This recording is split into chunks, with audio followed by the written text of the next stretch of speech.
Indian car மார்க்கெட்ல நூற்றுக்கணக்கான car மாடல்கள் விற்பனை ஆனாலும் நாம இந்த லிஸ்ட்ல குறிப்பிட போற 25 கார்கள் தான் அதிகபட்ச சேல்ஸ் வால்யூமை பெற்றிருக்கு. ஸோ வித்வுட் வேஸ்டிங் டைம் கடந்த மாதம் அதிகமாக விற்பனையான டாப் 25 கார்ஸை பத்தி குயிக்கா பார்த்தலாம். 25வது இடத்தை பிடிச்சிருக்கிறது ஹியூண்டே ஆரா. 5413 கார்களை விற்பனை செஞ்சிருக்காங்க. கடந்த வருடம் இதே சமயத்தில் 4299 கார்கள் விற்பனை செஞ்சிருக்காங்க. கிட்டத்தட்ட 26% வளர்ச்சி அடைஞ்சிருக்கு ஹியூண்டே ஆரா. டிஸ்பைட் ஃபேஸ் லிஃப்ட் பண்ணப்பட்ட டிசைர் லான்ச் ஆன பிறகும் ஆரா டீசென்டான நம்பர்ஸ்ல விற்பனை ஆகுது. அடுத்து நாம பார்க்க போறது ஹியூண்டே எக்ஸ்டர். 5873 கார்கள் விற்பனையாயிருக்கு. கடந்த வருடம் இதே சமயத்தில் 6908 கார்கள் விற்பனையாயிருந்தது. டாடா பஞ்சுக்கு போட்டியா இந்த காரை லான்ச் பண்ணாங்க. பட் கன்சிஸ்டன்டா இந்த காரோட சேல்ஸ் வால்யூம் குறைஞ்சிக்கிட்டே வருது. கிட்டத்தட்ட 15% வீழ்ச்சி சந்திச்சிருக்கு ஹியூண்டே எக்ஸ்டர். அடுத்து நாம பார்க்க போறது டாடா டியாகோ. 6030 கார்கள் விற்பனையாயிருக்கு. கடந்த வருடம் இதே சமயத்தில் 5174 கார்கள் விற்பனையாயிருந்தது. கிட்டத்தட்ட 17% வளர்ச்சி அடைஞ்சிருக்கு Tata Tiago. Petrol, CNG, electric அப்படின்னு 3 வேரியன்ட்ஸ்லயுமே அவைலபிளா இருக்கு. அடுத்து நாம பார்க்க போறது மஹிந்திராவோட XUV 700. 6198 கார்கள் விற்பனையாயிருக்கு. கடந்த வருடம் இதே சமயத்தில் 5928 கார்கள் தான் விற்பனை செஞ்சிருந்தாங்க. 5% வளர்ச்சி அடைஞ்சிருக்கு XUV 700. அடுத்து நாம பார்க்க போறது கியா சானட். 6658 கார்கள் விற்பனையாயிருக்கு. கடந்த வருடம் இதே சமயத்தில் 9816 கார்கள் விற்பனையாயிருந்தது. கிட்டத்தட்ட 32% வீழ்ச்சி சந்திச்சிருக்கு கியா சானட். இதே செக்மெண்ட்ல கியா சிரோசிம் லான்ச் பண்ணாங்க.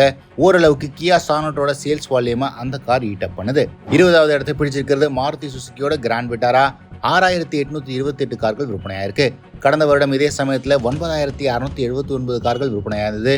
கிட்டத்தட்ட 29% வீழ்ச்சி சந்திச்சிருக்கு மாருதி சுசுகியோட கிராண்ட் விட்டாரா. 19வது இடத்துல ஹியூண்டே வென்யூ இருக்கு. 6858 கார்கள் விற்பனையாயிருந்தது. கடந்த வருடம் இதே சமயத்தில் 9890 கார்கள் விற்பனையாயிருந்தது. 31% வீழ்ச்சி அடைஞ்சிருக்கு ஹியூண்டே வென்யூ. அடுத்து நாம பார்க்க போறது மஹிந்திராவோட XUV 3XO. 7089 கார்கள் விற்பனையாயிருக்கு. கிட்டத்தட்ட 17% வீழ்ச்சி சந்திச்சிருக்கு மஹிந்திராவோட 3XO. அடுத்து நாம பார்க்க போறது டொயோடாவோட ஹைரைடர். 7462 கார்கள் விற்பனையாயிருக்கு. கடந்த வருடம் இதே சமயத்தில் 4275 கார்கள் விற்பனையாயிருந்தது. கிட்டத்தட்ட 75% வளர்ச்சி சந்திச்சிருக்கு டொயோடாவோட ஹைரைடர். நம்ம லிஸ்ட்ல அடுத்து நாம பார்க்க போறது மஹிந்திராவோட பொலிரோ. 7478 கார்கள் விற்பனையாயிருக்கு. கடந்த வருடம் இதே சமயத்தில் 7365 கார்கள் விற்பனையாயிருந்தது. கிட்டத்தட்ட 2% வளர்ச்சி சந்திச்சிருக்கு. அடுத்து நாம பார்க்க போறது கியா காரன்ஸ். 7921 கார்கள் விற்பனையாயிருக்கு. கடந்த வருடம் இதே சமயத்தில் 5124 கார்கள் விற்பனையாயிருந்தது. கியா கிளாவிஸோட லான்ச்சுக்கு பிறகு 54% வளர்ச்சி அடைஞ்சிருக்கு கியா காரன்ஸ். அடுத்து நாம பார்க்க போறது டொயோடாவோட இனோவா. ஹை கிராஸ் மற்றும் ஒரிஜினல் இனோவா ஒன்று சேர்ந்து 8802 கார்கள் விற்பனையாயிருக்கு. கடந்த வருடம் இதே சமயத்தில் 9412 கார்கள் விற்பனை செஞ்சிருக்காங்க. 6% வீழ்ச்சியை சந்திச்சிருக்கு. நம்ம லிஸ்ட்ல அடுத்து நாம பார்க்க போறது மாருதி சுசுகியோட பலினோ. 8966 கார்கள் விற்பனையாயிருக்கு. கடந்த வருடம் இதே சமயத்தில் 14895 கார்கள் விற்பனையாயிருக்கு. கிட்டத்தட்ட 40% வீழ்ச்சி சந்திச்சிருக்கு மாருதி சுசுகியோட பலினோ. அடுத்து நாம பார்க்க போறது மாருதி சுசுகியோட ஈகோ. 9340 கார்கள் விற்பனையாயிருக்கு. கடந்த வருடம் இதே சமயத்தில் 10771 கார்கள் விற்பனையாயிருந்தது. 13% வீழ்ச்சி அடைஞ்சிருக்கு மாருதி சுசுகி ஈகோ 7 சீட்டர். அடுத்து நாம பார்க்க போறது மஹிந்திரா தார். 9542 கார்கள் விற்பனையாயிருக்கு. கடந்த வருடம் இதே சமயத்தில் 5376 கார்கள் தான் விற்பனையாயிருந்தது.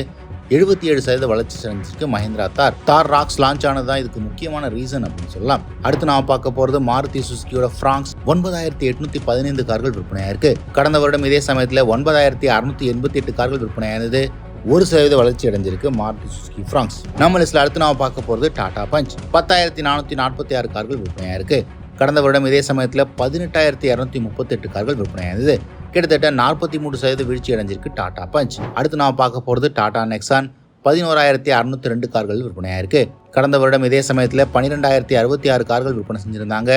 4% வீழ்ச்சி சந்திச்சிருக்கு டாடா நெக்ஸான். அடுத்து நாம பார்க்க போறது ஸ்கார்பியோ. 12740 கார்கள் விற்பனையாயிருக்கு. கடந்த வருடம் இதே சமயத்தில் 12307 கார்கள் விற்பனையாயிருந்தது. 4% வளர்ச்சி சந்திச்சிருக்கு மஹிந்திராவோட ஸ்கார்பியோ. 6வது இடத்தை பிடிச்சிருக்கிறது மாருதி சுசுகியோட வேகனார். 12930 கார்கள் விற்பனையாயிருக்கு. கடந்த வருடத்தை கம்பேர் பண்ணும்போது 6% குறைவாக தான் விற்பனையாயிருக்கு மாருதி சுசுகி வேகனார். 5வது இடத்தை பிடிச்சிருக்கிறது மாருதி சுசுகி ஸ்விஃப்ட். 13275 கார்கள் விற்பனையாயிருக்கு. கடந்த வருடம் இதே சமயத்தில் 16422 கார்கள் விற்பனையாயிருந்தது.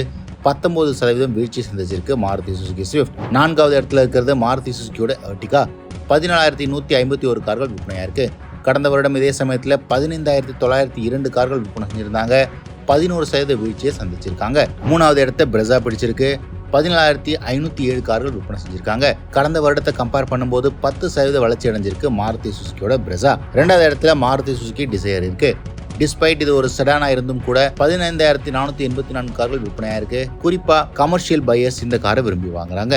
கடந்த வருடத்தை கம்பேர் பண்ணும்போது 15% வளர்ச்சி சந்திச்சிருக்கு. அனைத்து கார்களையும் பீட் பண்ணி ஃபர்ஸ்ட் பொசிஷன்ல ஹியூண்டை கிரெட்டா இருக்கு. 15,786 கார்கள் விற்பனையாயிருக்கு. டிஸ்பைட் இது ஒரு 15 லட்சம் ரூபாய்க்கு மேல விலையுள்ள எஸ்யூவியா இருந்தாலுமே இவ்வளவு நம்பர்ஸ் விற்பனையாகிறது கிரெட்டா எந்த அளவுக்கு பாப்புலரான கார் அப்படிங்கறத தெரியப்படுத்துது. கடந்த வருடத்தை கம்பேர் பண்ணும்போது 3% குறைவா விற்பனை செஞ்சிருக்காங்க. ஸோ இந்த லிஸ்ட் ஆஃப் டாப் 25 கார்ஸ்ல உங்களுடைய ஃபேவரட் எது அப்படின்னு கமெண்ட் செக்ஷன்ல பதிவிடுங்க.